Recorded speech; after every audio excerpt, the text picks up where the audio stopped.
Hello नमस्कार दोस्तों, स्वागत है आप सभी का एक और नई वीडियो में। दोस्तों इस वीडियो में हम बात करने वाले देखिए वार्षिक पाठ योजना बीएसटी से फर्स्ट ईयर वालों को किस प्रकार से बनानी है, कितनी आपकी डायरिया बनती है। तो देखिए 2 डायरी यहाँ पर वार्षिक पाठ योजना की बनती है, जिसमें आपको अलग अलग विषय की, चाहे आप हिंदी, इंग्लिश, हिंदी, गणित, किसी जो भी आपको विषय अच्छा लगे उस विषय की यहाँ पर देखिए वार्षिक पाठ योजना बना सकती है। तो वार्षिक पाठ योजना का दोस्तों फॉर्मेट किस प्रकार से बनता है इस वीडियो में देखने वाले हैं, तो वीडियो में अंत तक बने रहेगा।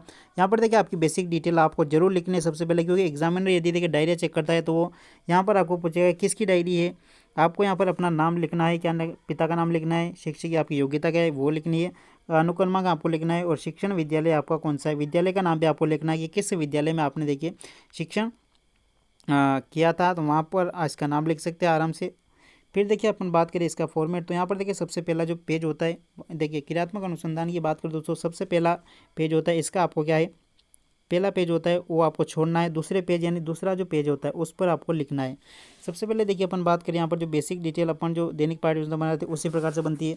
विद्यालय का नाम यहाँ पर आ जाएगा। यदि देखिए विद्यालय का नाम आप क्या है, जब आप जाएंगे क्रियात्मक अनुसंधान यानी वाइवा के लिए जब आप जाएंगे अपने कॉलेज में, तो उस समय भी आप यहाँ पर डाल सकते हैं अपने क्या है जो सर है उनसे पूछ कर पे डाल सकते हैं, या अन्यथा आप जिस भी विद्यालय में आपने इंटर्नशिप करी उसका नाम आप यहाँ पर डाल सकते हैं।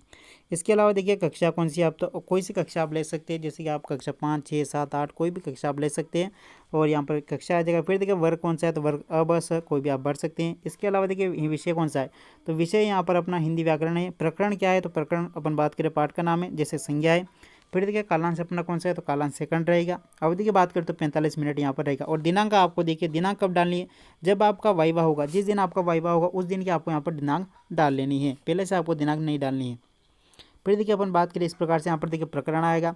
प्रकरण आपको यहाँ पर जैसे संज्ञा लिखनी है तो संज्ञा आप लिख देंगे। उसके बाद देखिए प्रकरण, सबसे इंपॉर्टेंट दोस्तों बात है, प्रकरण को आपको अंडरलाइन करना सबसे जरूरी है, क्योंकि यदि देखिए जो एग्जामिनर होता है वो आपकी डायरी चेक कर लेगा तो वो आपको कहेगा जरूर कि प्रकरण को अंडरलाइन क्यों नहीं किया, तो ये इसको आपको अंडरलाइन कर देना है, क्योंकि ये अच्छा लगता है कि वो प्रकरण को अपन को बताना होता है कि यही प्रकरण है। इसके अलावा देखिए अपन बात करें, सबसे पहले यहाँ पर आएगा जो हिंदी है उसमें देखिए सामान्य उद्देश्य क्या क्या होते हैं।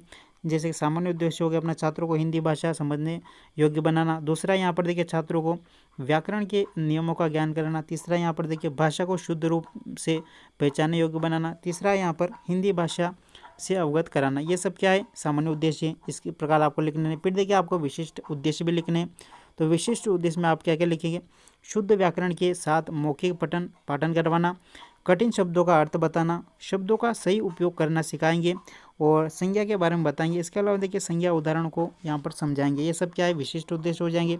इसके अलावा देखिए शिक्षण सहायक सामग्री में जो भी आप यूज़ करेंगे, जैसे कि चौक है, डस्टर है, लपेट फलक है, शामपट इत्यादि आप यहाँ पर शिक्षण सहायक सामग्री में ऐड करेंगे यानी लिखेंगे।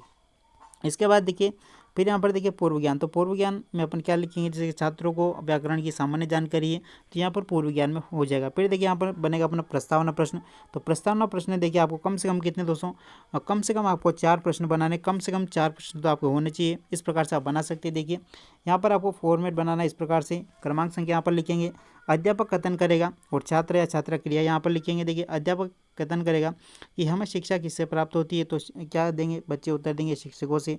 फिर देखिए अगला क्वेश्चन है अपना, यहाँ पर देखिए ये बात दोस्तों ध्यान रखने योग्य क्या है कि अपना जो उत्तर है उसी से अपन को क्या प्रश्न बनाना है। जैसे यहाँ पर उत्तर आया शिक्षकों से आदि, तो यहाँ पर देखिए इसी को अपने प्रश्न के रूप में बनाया है। शिक्षक हमें कहाँ मिलती है, तो स्कूल में, कॉलेजों में, इस प्रकार यहाँ पर उत्तर लिखना है। फिर देखिए उत्तर का प्रश्न बनाना है, तो फिर यहाँ पर देखिए इस प्रकार लिखा है कि स्कूलों में हम किन किन चीज़ों से लिखते हैं, तो छात्र यहाँ पर उत्तर देंगे, छात्र क्या देंगे, यहाँ पर उत्तर देंगे जैसे पेन, पेंसिल, इस प्रकार से उत्तर देंगे। यहाँ पर फिर देखिए यहाँ पर समस्यात्मक प्रश्न, क्योंकि इस वीडियो में देखिए इस जो फॉर्मेट है इसमें 3 ही प्रश्न है, कम से कम आपको 4 प्रश्न बनाने हैं। फिर देखिए उद्देश्य की बात करें तो उद्देश्य कथन में क्या कहेंगे कि छात्रों आज हम सभी व्याकरण में संज्ञा का अध्ययन करेंगे, या फिर इस प्रकार से अपन कहेंगे कि बच्चों आज हम व्याकरण में संज्ञा नामक जो प्रकरण है उसका अध्ययन करेंगे। ये आप इस प्रकार से भी लिख सकते हैं। फिर देखिए प्रस्तुतिकरण की बात करें तो प्रस्तुतिकरण में क्या आएगा, शिक्षण बिंदु, इस प्रकार से आपको लिखना है। शिक्षण बिंदु यहाँ पर आएगा जैसे संज्ञा। फिर देखिए छात्र अध्यापक कथन है, तो यहाँ पर लिखेंगे अपन छात्र अध्यापक कथन, जैसे यहाँ पर समझाएंगे संज्ञा होगी। फिर देखिए संज्ञा दो शब्दों से मिलकर बनी, जैसे कि सम प्लस ज्ञा संज्ञा। संज्ञा का अर्थ होता है सम, का अर्थ होता है बली प्रकार से, ज्ञा का अर्थ यहाँ पर होता है ज्ञान कराने वाला, अर्थात बली प्रकार से ज्ञान कराने वाले शब्दों को अपन क्या कहते हैं, संज्ञा कहते हैं। फिर देखिए अगला जो यहाँ पर देखिए शिक्षण बिंदु है वो परिभाषा। परिभाषा लिखाएंगे, किसी भी व्यक्ति वस्तु भाव आदि के नाम को क्या कहते हैं, अपन संज्ञा कहते हैं। फिर यहाँ पर देखिए अगला आ जाएगा जैसे कि छात्र क्रिया। छात्र क्रिया अगला पेज पे आपको लिखना है, यदि आपके, क्योंकि जैसे ये पेज दोस्तों छोटे हैं तो इस प्रकार से आपको अगले पेज पे लिखना है। छात्र क्रिया आ गया यहाँ पर। छात्र क्रिया, छात्र क्रिया क्या करेंगे, छात्र ध्यानपूर्वक सुनेंगे, जब अपन पढ़ाएंगे तो छात्र ध्यानपूर्वक सुनेंगे। फिर देखिए शिक्षण विधि आपने कौन सी यूज़ करी है, प्रदर्शन करी है, व्याख्यान विधि है, तो व्याख्यान विधि आपको लिखनी है। शामपट कार्य में आप क्या लिखेंगे, संज्ञा। जो भी आप पढ़ाएंगे उसमें जो भी शामपट का कार्य है वो आप यहाँ पर लिखेंगे। फिर देखिए शिक्षण बिंदु आ जाएगा अपना तीसरा शिक्षण बिंदु यहाँ पर देखिए संज्ञा के प्रकार है। संज्ञा के प्रकार की अपन बात करें तो यहाँ पर छात्र अध्यापक कथन करेगा का कथन होगा, जैसे कि संज्ञा के प्रकार है राम, यहाँ पर पूछेगा राम सीता दिल्ली अनार, ये सब है। फिर देखिए यहाँ पर संज्ञा के प्रकार में अपन बताएंगे संज्ञा के कितने भेद होते हैं, तो संज्ञा के यहाँ पर देखिए 5 भेद होते हैं, व्यक्तिवाचक, जातिवाचक, भाववाचक, द्रव्यवाचक, समूहवाचक, इस प्रकार से आपको लिख देना है।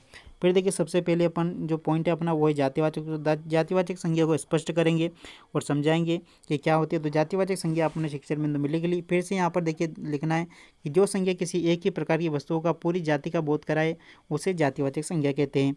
फिर देखिए अगला है यहाँ पर अपनी द्रव्यवाचक संज्ञा। तो द्रव्यवाचक संज्ञा की अपन को परिभाषा बतानी है। जिस संज्ञा शब्द से तरल पदार्थों का बोध होता है, जैसे दूध पानी इत्यादि, उसे क्या कहते हैं, अपन द्रव्यवाचक संज्ञा कहेंगे। फिर यहाँ पर देखिए छात्र क्रिया में आ जाएंगे। छात्र क्रिया की बात करें तो यहाँ पर देखिए छात्र क्रिया क्या करेंगे, ध्यानपूर्वक सुनेंगे। शिक्षण विधि कौन सी यूज़ करी है, तो व्याख्यान विधि। शामपट कार्य जो भी आप करेंगे वो यहाँ पर लिख देंगे। फिर देखिए सभी छात्र ध्यानपूर्वक सुनेंगे बिल्कुल। व्याख्यान विधि है। फिर यहाँ पर देखिए संज्ञा के प्रकार, जो शामपट है उस पर लिखेंगे नहीं, बोर्ड पर अपना जो कार्य है वो लिखेंगे। संज्ञा के प्रकार अपन को बोर्ड पर लिखने हैं, तो वो यहाँ पर आपको शामपट कार्य का जो कॉलम है उसमें उतार देने हैं। फिर देखिए सभी छात्र ध्यानपूर्वक सुनेंगे। फिर यहाँ पर देखिए व्याख्यान विधि है और यहाँ पर जातिवाचक संज्ञा के अपन उदाहरण बोर्ड पर लिखेंगे, उदाहरण जैसे नदी, पर्वत, मनुष्य इत्यादि। फिर देखिए अपना आ गया अगला जो यहाँ पर संज्ञा है समूहवाचक। समूहवाचक संज्ञा किसे कहेंगे वो यहाँ पर स्पष्ट करेंगे कि जो शब्द किसी व्यक्ति का बोध न कराकर समूह को बोध कराए, जैसे कि वर्ग, सभा, सेना, पुलिस इत्यादि। फिर देखिए अगला अपना आता है भाववाचक। भाववाचक संज्ञा में देखिए किसी भाव, गुण, इस प्रकार से अपन को क्या परिभाषा बच्चों को बतानी है और उदाहरण देने के, क्रोध, मित्रता, दुख इत्यादि क्या है, भाववाचक संज्ञा के उदाहरण है। और शामपट कार्य में भी अपन को ये लिखना है। फिर देखिए अगला यहाँ पर पुनरावृत्ति प्रश्न दो। तो पुनरावृत्ति प्रश्न जरूर से करना है, क्योंकि देखिए पुनरावृत्ति प्रश्न नहीं करेंगे तो अपना जो प्रकरण है वो कितना बच्चों ने सीखा ये पता नहीं चलता। तो देखिए यहाँ पर बच्चों से प्रश्न करेंगे संज्ञा किसे कहते हैं, संज्ञा के प्रकार बताइए, समूहवाचक संज्ञा किसे कहते हैं।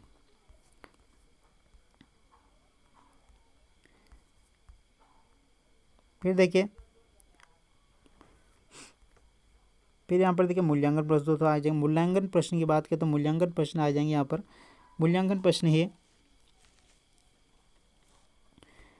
मूल्यांकन प्रश्न में आ जाएंगे। देखिए व्यक्तिवाचक संज्ञा किसे कहते हैं, मूल्यांकन अपन करेंगे तो व्यक्तिवाचक संज्ञा।